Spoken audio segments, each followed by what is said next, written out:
Today is June 21st, the summer solstice, the longest day of the year, the day with the most light in our entire calendar. And amidst everything that we're celebrating tonight, it's a pleasure to say on this very warm day, happy summer.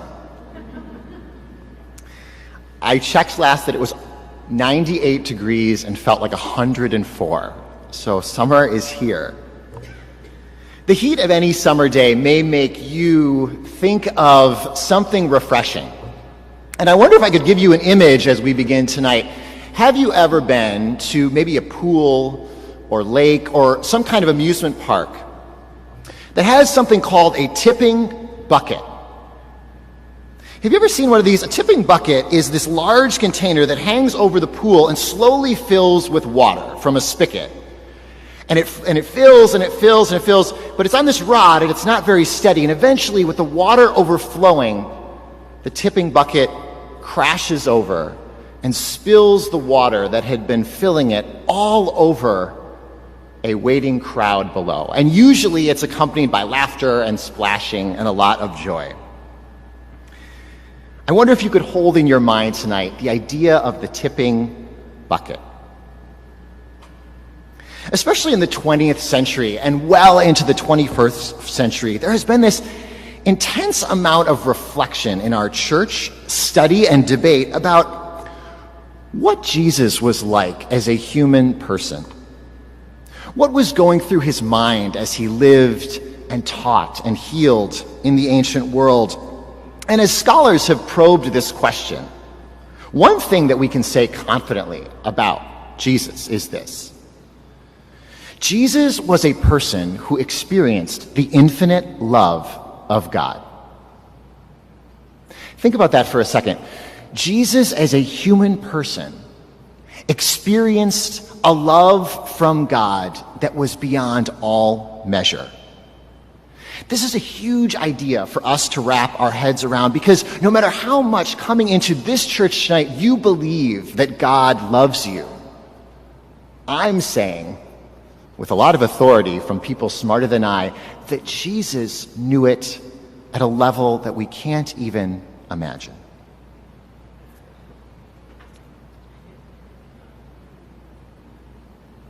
Jesus knew what it was to be loved by God.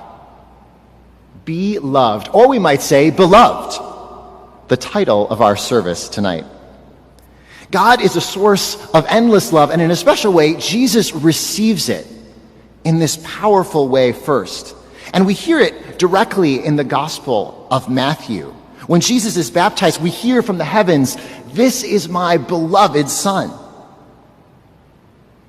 We might as well call tonight's service, and it would be totally appropriate to do so, not just beloved praying with LGBTQ plus Catholics, but Jesus praying with LGBTQ plus Catholics. Jesus, the beloved one of God.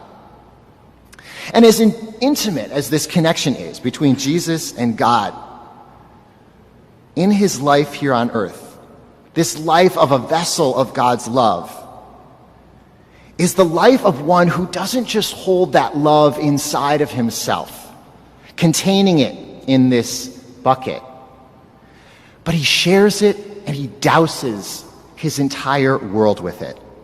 We might say, like the tipping bucket, it just goes everywhere and without limit.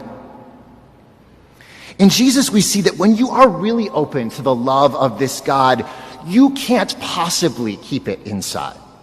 It necessarily goes out from you and transforms not only the way you live, but everything around you. Tonight's gospel provides evidence for this. When the religious leaders ask Jesus, which of these commandments are the greatest, Jesus responds without any hesitation, yes, there is one commandment that comes first that should get the most of your time and attention and energy. And it is love. And he responds, there's not just one commandment, there's actually two. Loving God and loving your neighbor, because you really can't do one without the other. If you really love and experience the love of God, you necessarily share it with others. You drench the world with it. True love never stays upright and vertical. It always goes horizontally. I wonder how we're doing at living the first of these commandments, as Jesus states it, opening ourselves to a love that goes out from us. How is the church doing, this Catholic Church, at this kind of loving? I have had for my entire life the blessing of LGBTQ plus Catholics in my family and my close friends. And for a large part of my adult life, I have had the privilege of praying and serving in parish community where explicit ministry seeks to serve these communities. And in that time, I have heard more stories than I will ever be able to count of the challenge and the pain of identifying as lesbian or gay or bisexual or transgender and beyond, while at the same time attempting to participate fully in the life of this church. And one thing I know for sure, and I'm sure many of you do too, so many members of these communities do not experience the church as an instrument of the kind of love we are talking about, that overflowing, outward-directed love that Jesus says is first above all others. For far too many people, the experience of the first commandment of loving has all kinds of qualifications on it. The message, implicitly or explicitly, might sound something like, love God and love your neighbor, but only as long as my gay neighbor doesn't ask me to refer to them as gay, because even though countless gay people ask to be identified this way, it just makes me uncomfortable. Love God and love your neighbor, but only as long as my bisexual neighbor doesn't get too comfortable in our community, because in my mind, their bisexuality is so far and away the defining characteristic of who they are, and if we let them get comfortable, they're probably going to push some kind of agenda on us. Love God and love your neighbor, but only as long as my transgender neighbor doesn't expect me to actually get to know them and their story, because if I'm honest, I'm fearful of what I don't understand, and I'd rather they just stayed over there instead of coming and being fully present with us. This church that Jesus founded should and can be an instrument of that drenching love of God, first poured into Jesus, poured out into the world, and certainly poured into the lives of countless members of these marginalized communities.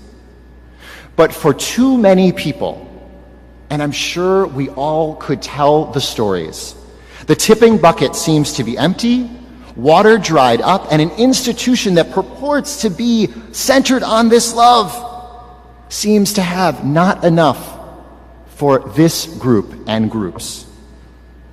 And when countless numbers of Catholics experience far from love, but isolation from the life of the church, we have to ask, is this church, are we who say we are part of it, are we doing enough, and are we really getting it, this first commandment? For anyone that would seek to put qualifications on this love for LGBTQ plus people, or would say that our simply gathering here tonight as we celebrate this Pride Month is a kind of challenge or break with the tradition of the church, the teachings of the church, I would say this. According to the first commandment, what we do here tonight couldn't be more traditional. All of us coming here tonight are here to say, you are loved. We are loved. We are the beloved. You are loved first and foremost by God. You are loved by this community of faith in this Catholic Church, not despite who LGBTQ plus people are, but because of it. You are loved in the awesomeness of who you are, made in the image of God, with all of that inherent dignity, lives ordered so beautifully towards loving. People who bring so many gifts to the life of our communities and have for centuries. Each and every person, no matter where they are in their journey, can and should experience what it is to be loved for the whole of who they are, by a church that desires them, celebrates them, empowers them to bring all of that to this community because we need it so much. In this church, this Catholic Church, when we get it right, together we can be an instrument together of that love. And as much as has been gotten wrong, I do in my heart believe we can get it right. For anyone who would tell you it isn't possible or shouldn't be possible, us all being this overflowing container, I share just a couple thoughts. I think the Pope knows what this kind of loving is. Over nearly a decade now, as our Holy Father, he seems to believe in a church that can be this unparalleled source of love. As a small but I think important example, last month, among the bishops that he chose to elevate to the position of cardinal, the rank in the church second only to the Pope himself, was Bishop Robert McElroy of San Diego, an outspoken supporter of the LGBTQ plus community and the first bishop to publicly express outrage at the Pulse nightclub shooting in Orlando back in 2016. One of the first to sign the Tyler Clementi Foundation Statement of Encouragement for LGBT Youth, which ends, "God loves you and God is on your side."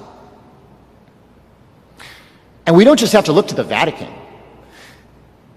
This kind of life and loving is happening on the ground by women and men in parishes and nonprofits and schools and in hospitals who are lifting not only their own voices, but the gifts of people who are part of these communities, even when they and the people raising their voices risk things like their livelihood and their job and their reputation.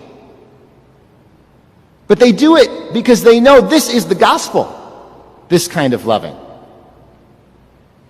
Even closer to home, I share that in our community here at Old St. Mary's, and I know we are not alone in this diocese, there are many others who we are working with and learning from too, seek to be a place that does and continues to learn to bring that kind of loving and welcome to people who bring their whole story, who find a space to walk with their neighbors, understanding something new through them and understanding how they, because of who they are, give that love away in their own life.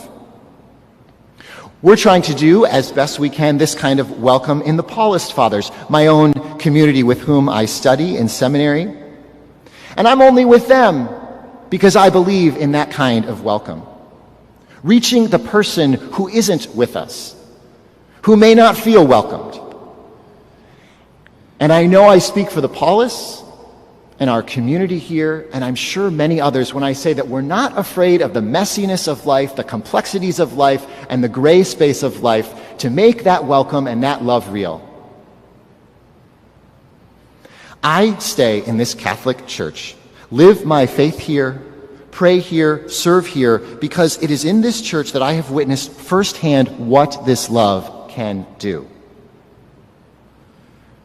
When we do something together in this institution, seeking to celebrate first and foremost the love of God, the potential is truly unimaginable. If we're going to have success carrying forward this ministry of Jesus, I know I need the inspiration and the gifts and the stories of every single person. And I have my entire life. I need the inspiration of a lesbian neighbor who first had the courage to come out in my hometown, even when the word lesbian wasn't a word that I heard very much. I need the gay teacher who, when I was growing up, while he remained closeted, hiding so unjustly his story when we were in school for fear of being fired, gave a kind of love and empathy and affirmation that I am so confident saved lives. I need the transgender Catholic physician who was a mentor of mine when I was in training as a medical doctor, whose faith and service that I came to know within the church continues to affect me. And I need parishioners And I need finance council members and music ministers and clergy who give themselves not because they put a part of themselves aside, but because they can feel comfortable and safe to bring everything of who they are. And I couldn't be with you tonight, praying with you, if those gifted people, those people of such inherent dignity, as we all are, had not formed me. And for all this history, and for all the pain, I have to tell you, I do firmly believe that, as St. Paul says, nothing can separate us from doing it and from getting it right. What is possible if we believe and we try in this kind of loving? This is not easy. For LGBTQ plus people, Catholics, even in 2022, it can feel like a day when it is 104. When the heat is turned up and there's not a lot of water in sight. But on this first summer day, this day with the most light, know that God desires so much to fill you, to fill me, and to fill this church and every church and this church, capital C. You are meant to be here, and if you can, please take that message out with you. Be loved here. My prayer tonight is that all of us can know that, to know how loved we truly are. My prayer is for a church that keeps learning more and learning better what that love looks like. May we be hope for one another in that promise. May we be encouragement for one another when it is hard. And may we never forget that God, who calls Jesus his beloved, is the one calling all of us to know it and to go out and drench the world in it. You and me and all of us, the beloved children of God. Happy summer and happy Pride.